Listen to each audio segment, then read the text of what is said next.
የቃል ማስጠንቀቂያ ተሰጥቷቸዋል። ፍሬዘር ካዛና ትእዛዙ መንግስቱ ማስተዋልካቸው በቀጥታ ያሻማውን ኳስ ምናልባት ቦዲቲ ከተማ የመጀመሪያውን ግብ አስቆጥሯል። ቦዲቲ ከተማ የፕሪሚየር ሊጉ ክለብ መቀለ ሰባ እንደርታ ላይ ከማዕዘን የምትሻገረውን ኳስ ሙሉቀን ተስፋዬ የመጨረሻውን ኳስና መረብ ያገናኘው ተጫዋች ሆኗል። አስቀድሞ ግን ትእዛዙ መንግስቱ የጨረፈው ኳስ የግቡን አግዳሚ ለትሞ ተመለሰ። ተከላካዩ ተመስገን ተስፋዬ ያመለጠው የመጨረሻው መስመር ላይ ይገኝ የነበረው ሙሉቀን ተስፋዬ ኳሱን በቀላሉ መረብ ላይ ማገናኘት ችሏል። ሙሉቀን ተስፋዬ 19 ቁጥር ለባሹ የቦዲቲ ከተማ የአማካይ ተስፋ ተጫዋች መጀመሪያውን ግብ አስቆጥሯል። በጨዋታው እንቅስቃሴ የ25ኛው ደቂቃ ላይ ያገኙትን የማዕዘን ምት ተጠቅመው ነው ወደ ጎልነት የቀየሩት። የማዕዘን ምቱ ላይ የመቀሌ ሰባ እንደርታ መከላከል ምን እንደነበረ በግልጽ አይታይም። ተመስገን ማንቱማን ማርኪንግ ነው ዞናል ማርኪንግ ነው ወይስ ሁለቱን የቀላቀለ ነው በግልጽ አይታይም። እያንዳንዱ የቦዲቲ ተጫዋቾች ኳሱን የሚያገኙበት አይነት እድል ነበራቸው። በሶስት አጋጣሚዎች ነው ኳሱን ያገኘው። መጀመሪያ ትእዛዙ ኳሱን ሲያገኝ ምንም አይነት ጫና አልነበረበትም።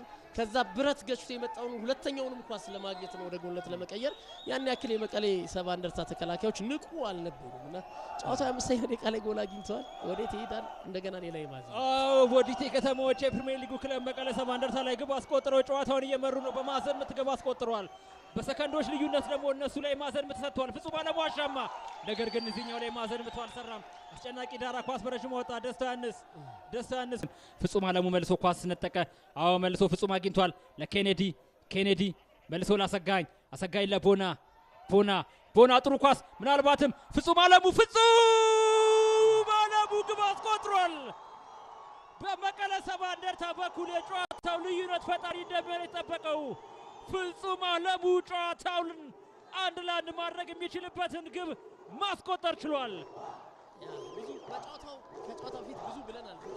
ስፔስ ካገኘ ጊዜ ካገኘ ልዩነት ፈጣሪ ተጫዋች እንደሆነ በተደጋጋሚ ስናነሳ ነበር።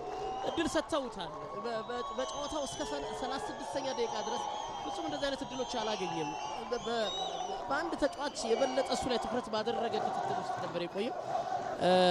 ምን ማድረግ እንደሚችል የተመለከትንበት ነው። ጊዜና ስፔስ ከተውክለት ነው። የማጥቃት ጥምረቱን ግን እስካሁን ከተመለከትናቸው